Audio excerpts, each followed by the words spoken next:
Hi, a couple of months ago I was in my friend's studio and we were making some music, and this guy really likes to collect some nice synthesizers. He has a Juno 106, a DX7, and he also had a Korg M1. And I thought, damn, this M1 really has some nice sounds. And I kind of wanted some of these sounds for myself. So when I came back home, I went looking online, is there like a plugin, an M1 plugin? So I was hoping somebody would have emulated or at least sampled some of the M1 sounds. If we think about Junos, there's so many Juno emulations out there. For example, we have this Cherry Audio DCO 106 and he has a DX7. I'm very much happy with the free Dext plugin. And if you want a free Juno alternative, Yuhi's Tyrell can kind of do Juno-ish sounds. Or of course there's the legacy Tal Uno 62 by Tal. There's even a decent amount of Korg emulations out there, like the MS-20. I have the Cherry Audio PS-20 and Full Bucket even makes a free MS-20 and a bunch of other free Korg emulations. People call the M1 a synth, and it seems to be very popular, maybe not quite as popular as the DX7 or Juno, but still popular enough to get emulated, or that's what I thought. I was hoping ideally to find even a free version that I can play with. Maybe it doesn't have all of the sounds, but I can just explore and see if I like them in my own music. But the M1 was nowhere to be found, at least as a free plugin or as like a sample pack, nothing. Turns out it's illegal to emulate the M1 or sample the M1.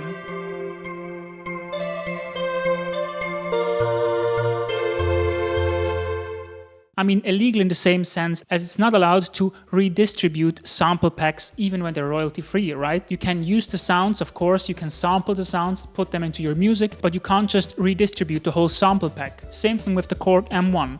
You can't just make a contact library and sell exactly the same sounds as were on the M1. That's because the M1 isn't just a synthesizer in the way that you might think. It uses PCM-Synthesis. The M1 is a PCM synthesizer that uses PCM samples, and you can't redistribute these samples one-to-one. Unless, of course, you're Korg themselves. And that's why, luckily, at least one M1 plugin exists, the one officially distributed by Korg, and they were nice enough to give it to me for this video.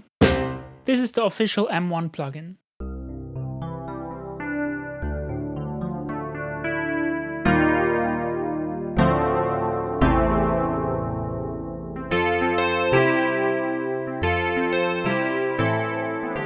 I think it's a legitimate question to ask if this 40-year-old sample-based synth still is relevant today. Because sampling has become so much bigger than what it was in that time. But I think that's kind of where the charm lies, right? Now we have these 10, 20, 30, 40 gigabyte big sample libraries. And they're good, of course. But here they had to put 100 different sounds on a storage space that is like 4 megabytes, and I think this technical limitation really gives us some unique sounds.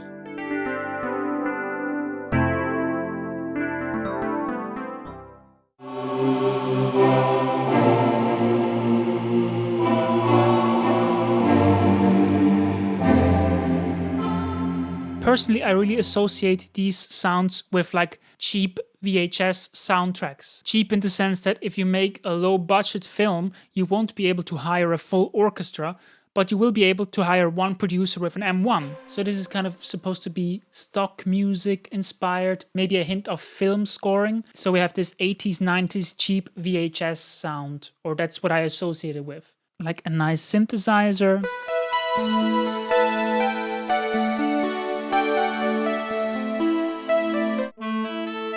This is like a woodwind ensemble. Here we have a saxophone. And everything together sounds like this.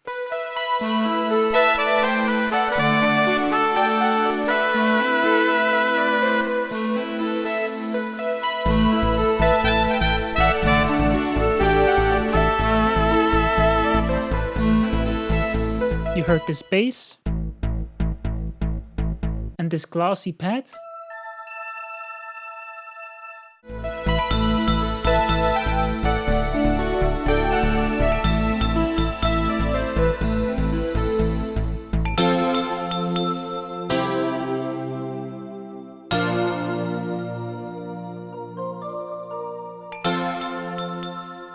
This nice bell sound, wind chimes.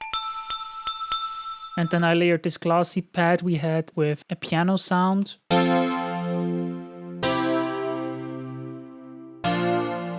I think this is really vibey, but I didn't use any effects. This is all the sounds themselves. And the producer is maybe going to try to make some sort of orchestral arrangement, but with these very tiny sounds.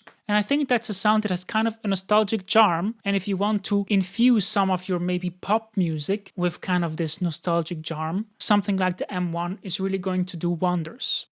Let's have a closer look at the plugin. First impressions, it feels a bit dated, seems very powerful, but is a bit clunky to use. When you open the plugin, you start on this combi page. And that's a bit confusing to me because usually I prefer to use the program page. What's the difference? Basically in the browser you can select between a ton of different presets, and the program page is to load an individual preset, and the combi page is to load multiple presets. As you can see right here, this is like a multi-timbral workstation, the same way you can load multiple Kontakt instruments in the same instance of Kontakt, or even kind of in the same way as you can load multiple plugins inside of your DAW. The difference between combi and multi is just to load multiple presets at the same time, and combi has like pre-made presets that combines different sounds and maybe splits them up over the keyboard, and you can switch like this between individual programs and combined programs. So if we select one of these combi programs, many different sounds will get loaded, and if we select one of the individual programs, just the selected layer will get loaded. Here we have another example. I mean, if you want something that sounds like M1 drums, you're going to find sounds that sound like M1 drums. Dry, they sound like this.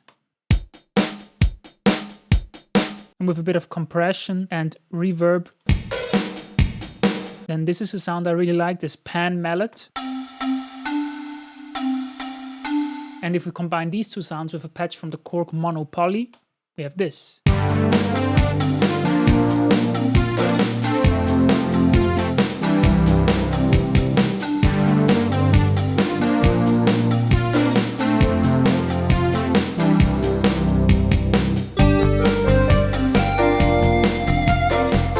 M1 plays right here with a nice E piano. A more weird synth lead I used here. And also a bass.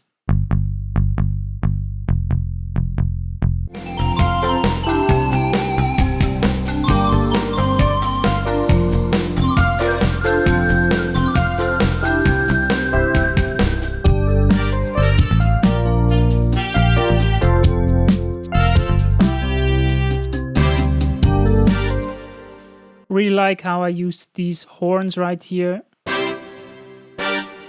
I switched to some different drums here played by a drummer.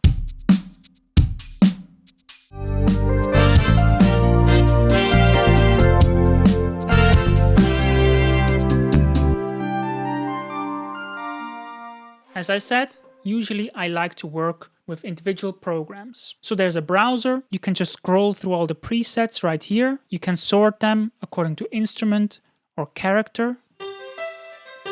And the cool thing is, if you find a sound that fits your arrangement pretty well, but not perfectly, you can use this feature right here. Search similar programs. And then it will take the characteristics of the preset and put them into the filters. And the way I personally go through presets is with the arrow keys.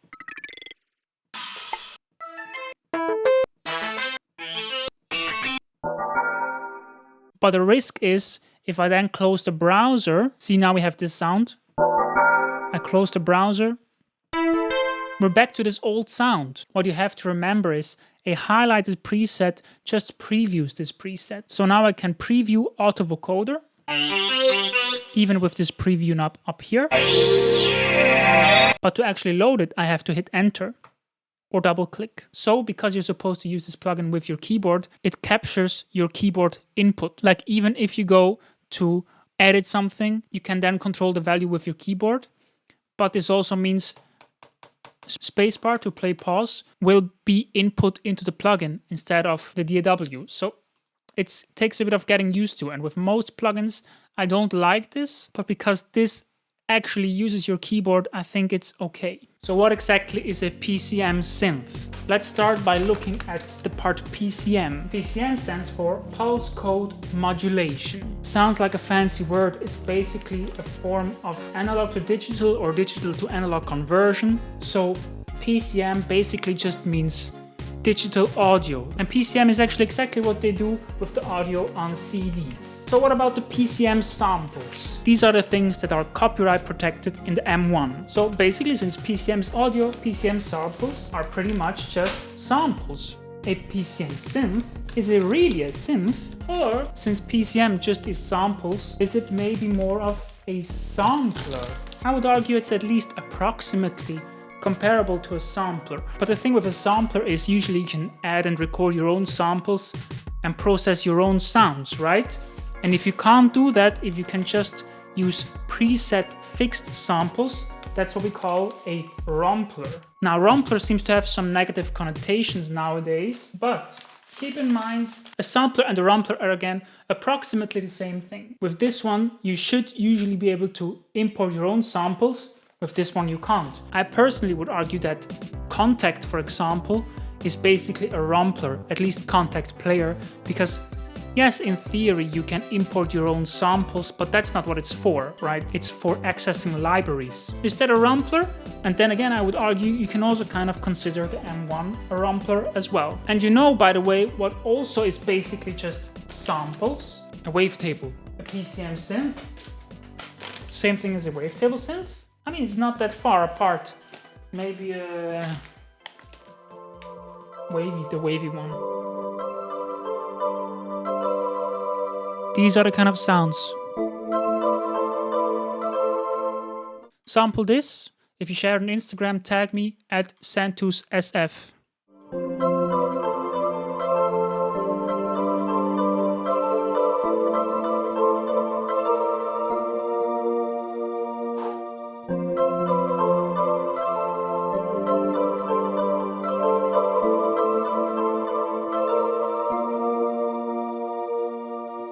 Now, the easiest way to get some form of access to control the sound of the presets is, of course, on the easy screen. This plugin can work either in single oscillator or double oscillator mode, and you can adjust the balance between these two oscillators right here. By the way, this is an independent value of the actual oscillator levels, so this is not really a macro control, this is more like an additional control, which makes it a bit weird to use if you start adjusting this and then you want to go adjusting the levels. They don't interact together in the same way, so if you want more granular control, I would suggest you leave these controls right here, maybe for some automation or something. You can also load specific samples into these oscillators and layer two of them any way you want. And this is just a simplified control of all of the rest of these pages. First of all, we have the dual oscillator. You select a single, double, or drum oscillator. Select your one or two waveforms. There's even a pitch envelope, and then you're pretty much set right here. Next page is your filter. And the next stage is the amplitude envelope. And then the control page is for some more performance-oriented settings. And you also have effects. The last thing I want to show you is the global page right here. And one feature I found interesting to play with is the tuning right here. If you select a user scale type, you can just pitch around individual notes and make some crazy microtonal music. Crazy for a European like me.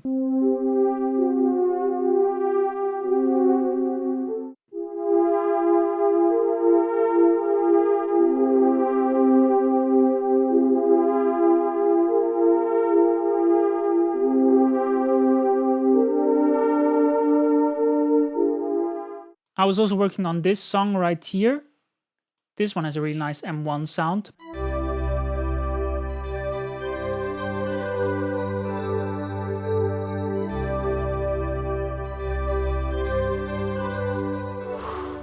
I'm getting chills just from this sound, man. I layered it with these mallets.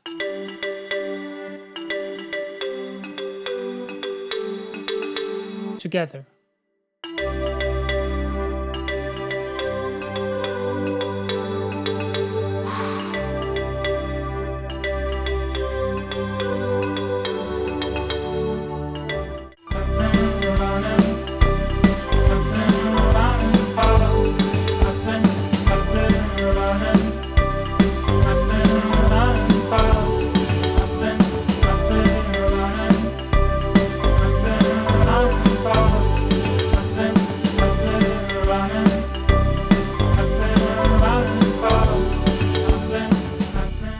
love this. So this sounds to me like the sample was recorded somewhere in this range. Like they record an actual pizzicato, maybe cello, and then up here it sounds crazy artifacty, but I think it has some kind of charm.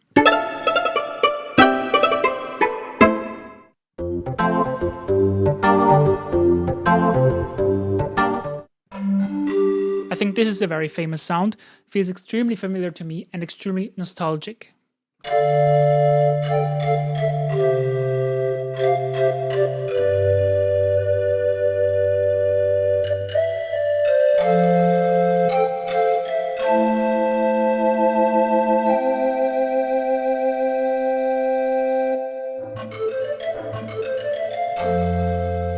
So I mentioned 100 sounds, around 4 megabytes if I'm not mistaken, and then these were on cards like this. And in this plugin you have all the different cards that were ever for sale, and this right here is the original card that came with the M1.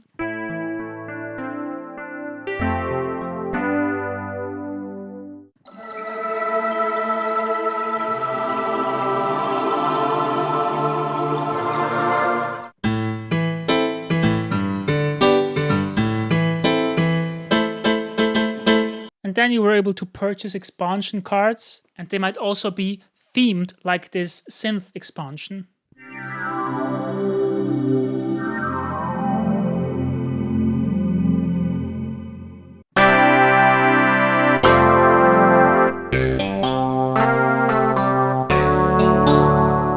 Here I played around with the Odyssey from the Korg collection, adding some one-shot drums.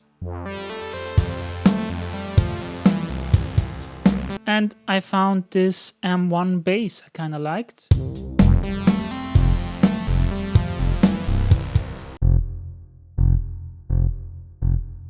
Here another thing I worked on.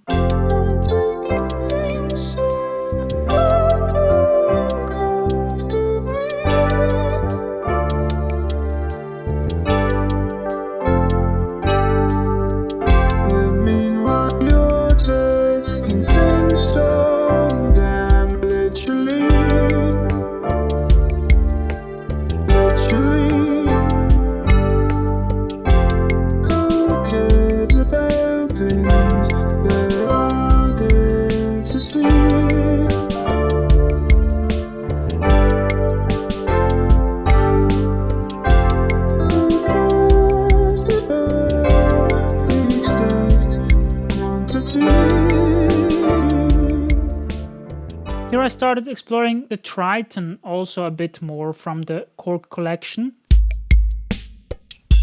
I think that's so smooth. That's all from Triton Extreme. And I think the EP is also from Triton. This could be an M1 sound. And I think there's kind of an overlap between the Triton and the M1. Triton definitely has a lot more modern sounds as well. You could say higher quality in some sense. But we have this M1 thing right here. What is it?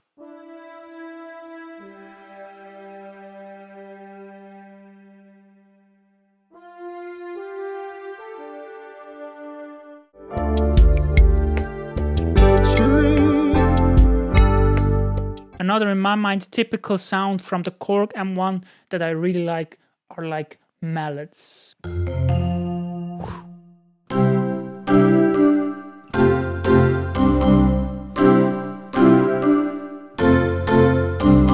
Beautiful.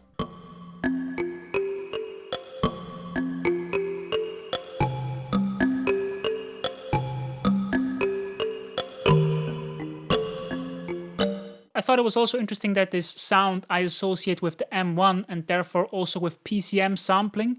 You can also get it through something like the Wavestation, which is vector synthesis. I love this sound right here.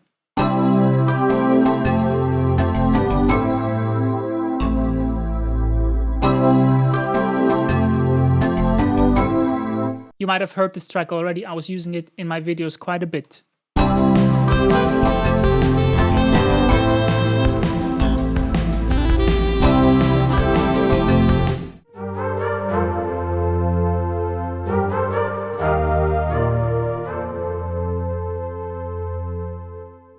Alright, that's the Korg M1. That's the video. What can I say? If you want sounds like the Korg M1, the plugin is right there. Sadly, it's the only one.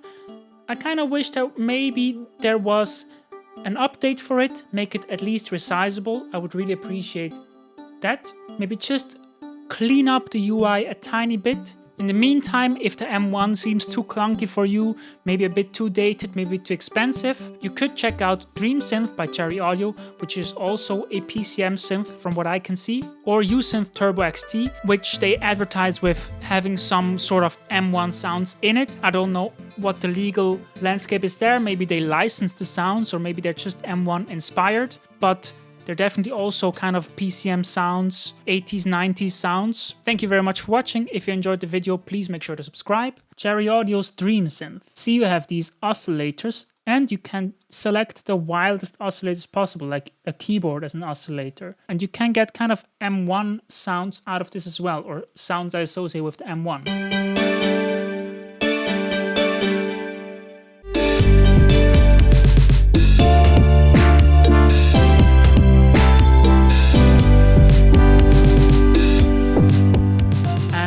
That's it.